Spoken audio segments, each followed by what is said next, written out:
আজকে আমি সূরাতুন নিসার দুটি আয়াত শেয়ার করতে চাই। একটি আয়াতে আল্লাহ বলছেন সবার আগে কোন কোন পাপগুলো থেকে আমাদেরকে দূরে থাকা প্রয়োজন।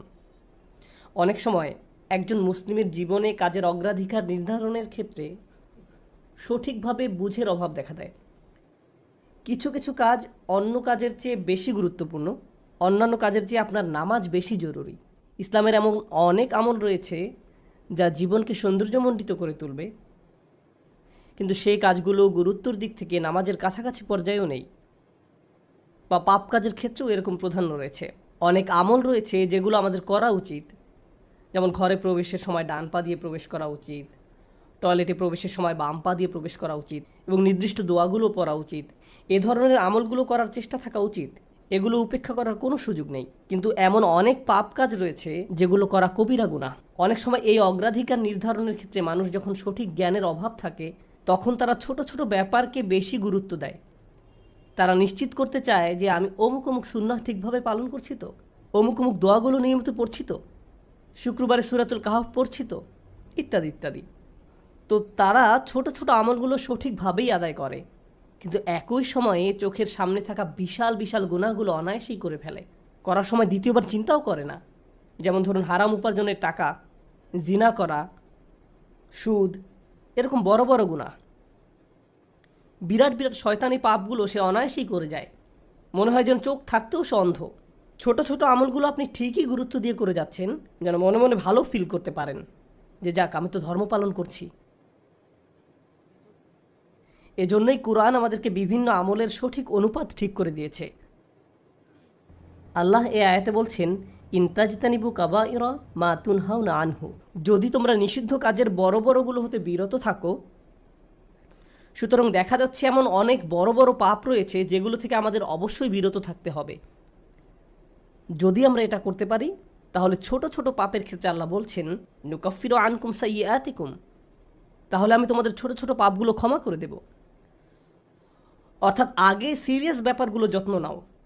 কোরআন যেগুলোর উপর গুরুত্ব আরোপ করেছে, যেমন টাকা উপার্জনের বিষয়টা, কিভাবে আমরা টাকা আয় করি এবং কিভাবে তা ব্যয় করি, সে ব্যাপারে আগে যত্নবান হওয়া, এটা খুবই সিরিয়াস একটা ব্যাপার।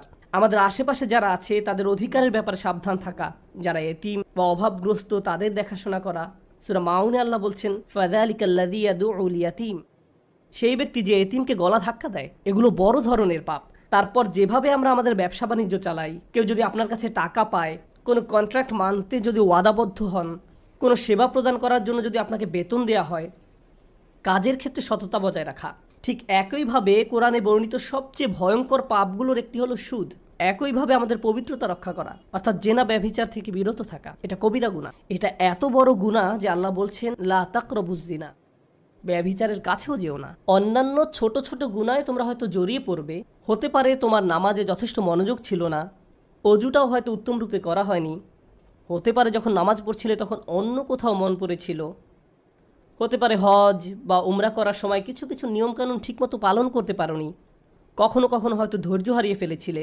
এই ছোট ছোট বিষয়গুলো ক্ষমা করে দেওয়া হবে, কারণ তোমরা বড় বড় পাপ থেকে বিরত ছিলে। ছোট বড় পাপের এমন একটি তারতম্য কোরআনে জোর দিয়ে উপস্থাপন করা হয়েছে।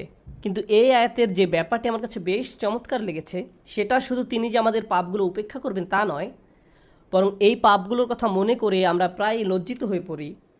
আল্লাহ এর সাথে সাথে আরও যোগ করে বলেন ওয়ানুদখিলুকুম মুদখালান কারিমা, এবং সম্মানজনক স্থানে তোমাদের প্রবেশ করানো হবে। অন্য কথায় ওই ছোট ছোট ত্রুটিগুলোকে উপেক্ষা করে তোমাদেরকে সম্মানিত করা হবে, মর্যাদা দেয়া হবে। আর ওই সব লজ্জাজনক ব্যাপারগুলো তোমাদের রেকর্ড থেকে মুছে ফেলা হবে। তাই যখন তোমরা আল্লাহর সামনে আসবে, অপমানিত হবে না, তোমাদের সম্মানজনক স্থানে প্রবেশ করানো হবে। এই আয়াতের আরেকটি ব্যাপারও আমার কাছে বেশ চমৎকার মনে হয়েছে। এই আয়াতের পূর্বের কয়েকটি আয়াতে কিছু কিছু কবিরা গুনাহ নিয়ে কথা বলা হয়েছে, যেমন ব্যবসায় প্রতারণা করা, কাউকে অন্যায়ভাবে হত্যা করা। আর ছোট ছোট পাপ ক্ষমা করে দেওয়ার আয়াতের ঠিক পরের আয়াতে আরও অসাধারণ উপায়ে জীবনের বিভিন্ন বড় বড় পাপে জড়িয়ে পড়ার যে মূল কারণ সেটা বলা হয়েছে। আল্লাহ আয্যা ওয়া জাল্লা বলেন ওয়ালা তাতামান্নাউ মা ফাদ্দালাল্লাহু বিহি বা'দাকুম আলা বা'দ, আর তোমরা আকাঙ্ক্ষা করো না এমন সব বিষয়ে যাতে আল্লাহ তাআলা তোমাদের একের উপর অন্যের শ্রেষ্ঠত্ব দান করেছেন। তো আমাদের ক্ষেত্রে যা ঘটে যখন আমরা এমন কাউকে দেখি যে আমাদের চেয়ে বেশি টাকা উপার্জন করে, আমাদের চেয়ে তার চেহারাটাও বেশি সুন্দর, তার গাড়িটাও উত্তম, তার সাংসারিক জীবনটাও প্রশান্তির। কখনো কখনো ভাই বোনের মাঝেও এই হিংসা দেখা দেয়। যেমন আমি বলতে শুনেছি, আমার বোনের গায়ের রং আমার চেয়ে উজ্জ্বল। হিংসা বিভিন্ন প্রকৃতির হতে পারে। কারো ভালো কিছু থাকার কারণে আপনি তাকে ঈর্ষা করতে পারেন, এবং আপনার নিজের সেটা না থাকার কারণ নিয়ে সারাক্ষণ চিন্তা করতে পারেন। আর এই চিন্তা আপনাকে শেষ করে দিতে পারে। এটা ছোট বড় যে কোনো কিছুর জন্য হতে পারে। এটা বস্তুগত বিষয়, যেমন অর্থকড়ি, ঘরবাড়ির জন্য হতে পারে। আবার অবস্তুগত বিষয়, যেমন বাবার ভালোবাসা, মায়ের ভালোবাসার জন্যও হতে পারে। বাবা কেন তাকে এত ভালোবাসে? আমার প্রতি তো এত মনোযোগ দেয় না। মা সবসময় শুধু আমার দোষ দেখেন, তিনি কখনো ওর দোষ দেখেন না। মাঝে মাঝে পিতামাতার আচরণ ব্যাপারটাকে আরও জটিল করে তোলে, কারণ তারা বারবার বলতে থাকেন, কেন তুমি তোমার ভাইয়ের মতো হতে পারো না? ও কত লক্ষ্মী। তাদের এমন আচরণ পরিবারের ভিতরে আরও বেশি হিংসা তৈরি করে। আল্লাহ এখানে বলছেন, অন্যদের যা দেয়া হয়েছে তার জন্য আকাঙ্ক্ষা করো না। আপনি নিজেই তো দেখতে পান যে আপনার চেয়ে ভালো চেহারার মানুষ রয়েছে, আপনার আমার চেয়ে বুদ্ধিমান মানুষও রয়েছে, আমাদের চেয়ে বেশি টাকা কামাই করে এমন লোকজনও রয়েছে। পরিবারে এমন কেউ থাকতে পারে যে আপনার চেয়ে বেশি প্রশংসা লাভ করে। কখনো কখনো হয়তো অন্যায়ভাবে তাদেরকে প্রাধান্য দেওয়া হয়, কিন্তু অনেক ক্ষেত্রে আসল ব্যাপার হলো, আল্লাহ তার জন্য রিজিকের যে দরজা খুলে দিয়েছেন তা তিনি আমার জন্য খুলেননি, তিনি আমার জন্য অন্য দরজা খুলে দিয়েছেন। আমরা অন্য একজনকে যা দেয়া হয়েছে ঠিক সেটাই কামনা করি। আল্লাহ আপনাকে আমাকে অন্য একজনের মতো করে বানাননি। আল্লাহ অন্য মানুষদের জন্য রিজিকের যে দরজা খুলে দিয়েছেন তা হয়তো আমার জন্য দেননি। আমাদের প্রত্যেকেরই রয়েছে জীবিকা উপার্জনের স্বতন্ত্র সুযোগ। আল্লাহর অনুগ্রহ অর্জন করতে হলে আমাদের প্রত্যেককে যে সুযোগ দেওয়া হয়েছে তার আলোকে কঠোর পরিশ্রম করতে হবে, অন্যদের সাথে নিজেকে তুলনা করে নয়। এই আয়াত যে ইতিবাচক বিষয়গুলোর প্রতি জোর দেয় সেটা আলোচনা করার পূর্বে আমি আরেকটা ব্যাপারে কথা বলতে চাই। এই হিংসা কেন অনেকগুলো বড় বড় গুনাহের মূল কারণ? আমাদের জানা মতে রেকর্ড করা ইতিহাসে আল্লাহর বিরুদ্ধে সর্বপ্রথম যে বিদ্রোহ করা হয় তা হলো ইবলিস শয়তানের বিদ্রোহ। আর এই বিদ্রোহের মূল কারণ ছিল হিংসা। সে কেন এত মনোযোগ পাচ্ছে? তাকে তো জাস্ট মাটি দিয়ে তৈরি করা হয়েছে। এভাবেই অবাধ্যতার শুরু। মানুষ পৃথিবীতে আসার পর সর্বপ্রথম যে পাপটি সংঘটিত হয় তা হলো কাবিল কর্তৃক তার ভাই হাবিলের হত্যা। সেটাও ছিল হিংসার কারণে। এই হিংসা এতটাই জঘন্য আর কদাকার হতে পারে যে আপনি যদি ইয়াকুব আলাইসাল্লামের মতো একজন মহান নবীর সন্তানও হয়ে থাকেন, আর আপনার ভাইও যদি হয়ে থাকেন একজন অসাধারণ ছেলে, যে কিনা এখনও নবী না হলেও তার মাঝে নবীর বৈশিষ্ট্য বিদ্যমান রয়েছে, এই হিংসা আপনাকে এতটাই নিয়ন্ত্রণহীন করে দিতে পারে যে আপনি তাকে হত্যা করতে উদ্যত হতে পারেন। আমি যা বোঝাতে চাচ্ছি তা হলো, হিংসা এবং ঈর্ষাকে ছোট করে দেখা উচিত নয়। ব্যাপারটাকে এমন মনে হতে পারে যে এটি আমার আপনার ভিতরে একটা অনুভূতি মাত্র। মূলত হিংসার আরবি শব্দ হলো হাসাদ, আর হাসাদ শব্দের শাব্দিক অর্থ হলো আঁচড়। তারা এটাকে এভাবে বর্ণনা করে, হিংসা হলো মনের ভিতরে একটি চুলকানি।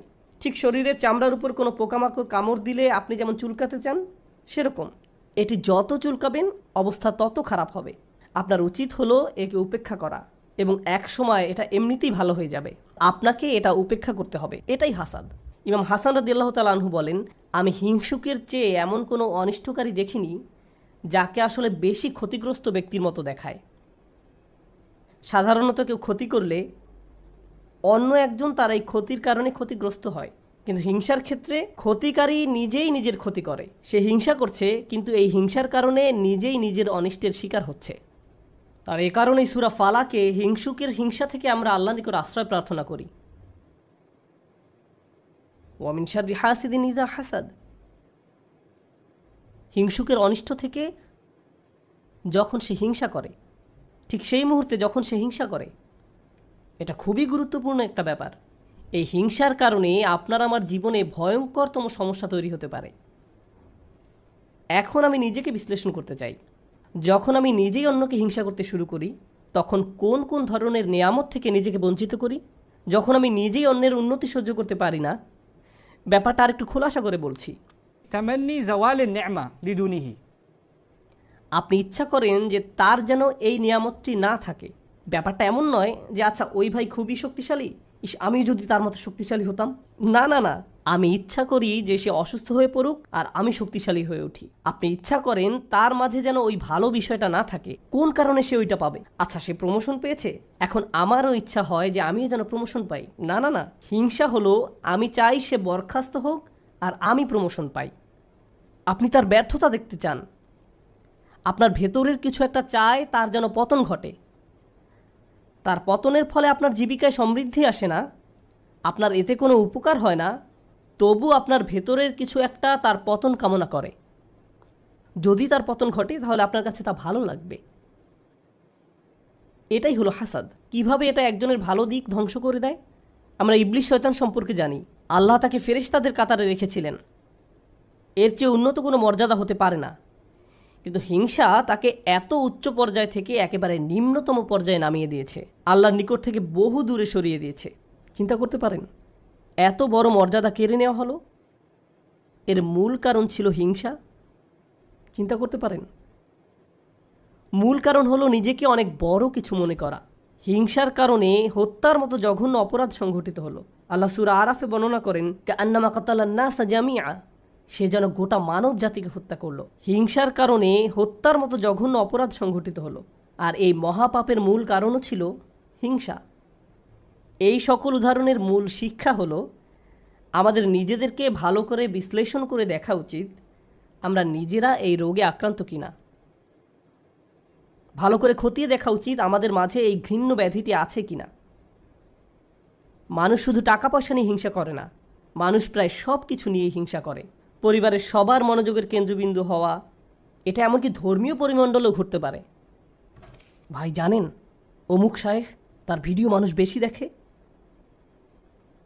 আপনি তার ফলোয়ারদের সাথে নিজের ফলোয়ারদের তুলনা করছেন কেন? মাহফিলে তাকে কেন প্রধান বক্তা করা হলো, তাকে কেন সবচেয়ে ভালো সময় বক্তব্য দিতে দেয়া হলো? এমন ঘটনা মসজিদেও ঘটতে পারে। ভাই দেখেছেন তারা কত টাকা তুলেছে, আমরা এত টাকা তুলতে পারিনি। আর এই মনোভাব প্রতিযোগিতায় সীমাবদ্ধ থাকে না, হিংসায় পরিণত হয়। কেন তারা আমাদের চেয়ে ভালো করছে? এই হিংসা এমনকি ধর্মীয় পরিমণ্ডলেও আঘাত করতে পারে। মদিনায় আসার পর সাহাবীরা ধারণা করেছিলেন মদিনার ইয়াহুদিরা সবার আগে ইসলাম ধর্ম গ্রহণ করবে। এ সম্পর্কে কোরআনে এসেছে, আফাতাত মাউনা আইয়ুমিনু লাকুম, তোমরা কি আশা করো যে তারা তোমাদের কথা ঈমান আনবে? কারণ তারা আহলে কিতাব, তারা ওহী অবতীর্ণ হওয়া সম্পর্কে অবগত ছিল। তারা রাসূল সাল্লাল্লাহু আলাইহি সাল্লামকে সেভাবে চিনত যেভাবে তারা তাদের ছেলে মেয়েদের চিনতে পারত। এর কারণ ছিল আসলে হিংসা। তারা এই ব্যাপারটা মেনে নিতে পারেনি যে নবী প্রেরণের অনুগ্রহটি বনী ইসরায়েলদের কাছ থেকে অন্যদের কাছে চলে যাবে। তারা চাইতো ওহী মুহাম্মদ সাল্লাল্লাহু আলাইহি সাল্লামের কাছে না এসে তাদের কারো কাছে আসুক। জীবনের এমন কোনো দিক নেই যেখানে হিংসার আক্রমণ হওয়ার সম্ভাবনা নেই। এটা আপনার চাকরি জীবনে প্রভাব ফেলতে পারে, ব্যবসায়িক জীবনে প্রভাব ফেলতে পারে, আপনার পারিবারিক জীবন, ব্যক্তিগত জীবন, ধর্মীয় জীবন, সামাজিক জীবন থেকে শুরু করে জীবনের প্রতিটি ক্ষেত্রে এর প্রভাব পড়তে পারে। সম্প্রতি বিশ্বের বিভিন্ন প্রান্তে ভ্রমণ করার অভিজ্ঞতা থেকে আমি এক নতুন ধরনের হিংসা সম্পর্কে অবগত হয়েছি। অনেক বোন এসে আমার কাছে প্রশ্ন করেন, এটা বলার কারণে হয়তো আমি সমস্যায় পড়তে পারি, যাই হোক, কোরআনে কেন পুরুষদের জন্য অমুক অমুক বিধান দেওয়া হয়েছে আর নারীদের জন্য সম্পূর্ণ ভিন্ন বিধান দেওয়া হয়েছে? পুরুষদের কেন বোরকা পরতে হয় না? আমাকে এই প্রশ্ন করা হয়েছিল। ডিভোর্স আইনের ক্ষেত্রে দেখা যায় আইনগুলো কেমন যেন পুরুষের অনুকূলে। মহিলারা জান্নাতে কী পাবে? আমি বলছি না যে এই প্রশ্নগুলোকে উপেক্ষা করতে হবে, কিন্তু এখানে একটা ব্যাপার আমাদের সাবধান থাকতে হবে। আমরা আল্লাহ সুবহানাহু ওয়া তাআলা সম্পর্কে কথা বলছি। তিনি যখন কোনো বিধিবিধান নাজিল করেন, এই বিধানগুলো আমি প্রবর্তন করিনি, আমি শুধু এই বিধানগুলো বোঝার চেষ্টা করেছি এবং শেখানোর চেষ্টা করছি। কিন্তু যিনি এই বিধানগুলো দিয়েছেন তিনি হলেন সবচেয়ে দয়াবান, ভালোবাসাপূর্ণ এবং সবচেয়ে ন্যায় বিচারক। যদি এই বিধান নিয়ে আপনার অন্তরে খুঁতখুঁতে ভাব থাকে এবং মনে মনে ভাবেন যে আমার মনে হচ্ছে এখানে ন্যায্য বিধান দেয়া হয়নি, এটা খুবই মারাত্মক একটি সমস্যা।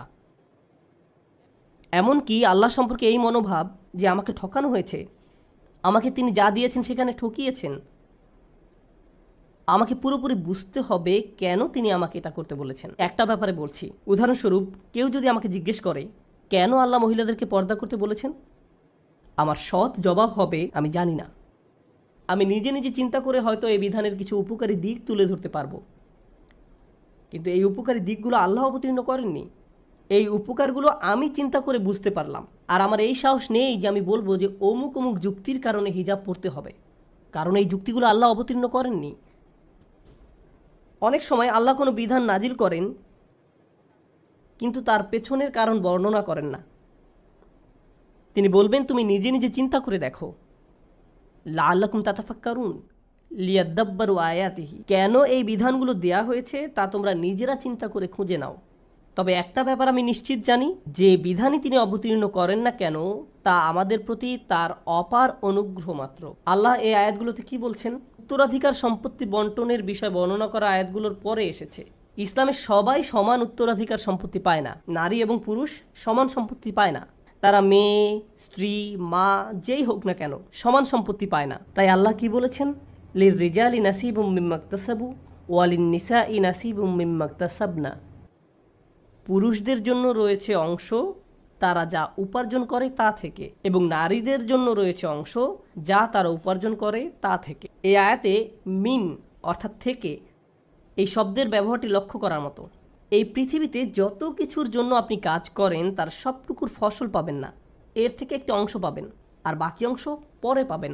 অথবা আপনি কাজ করেছেন কিন্তু তার কিছু অংশ সুফল পাওয়ার যোগ্য ছিল না, যেমন হয়তো আপনার নিয়ত শুদ্ধ ছিল না, কাজটা যথেষ্ট পরিশুদ্ধ ছিল না, তাই আপনি আপনার কাজের সেই অংশের মূল্য পাবেন যা মূল্য পাওয়ার যোগ্য ছিল।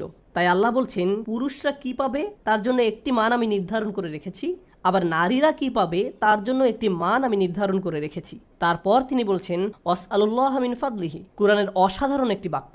এর অর্থ হলো আর আল্লাহর কাছে তার অনুগ্রহ প্রার্থনা করো। এখানে ফাদল দ্বারা শুধু অনুগ্রহ বোঝায় না।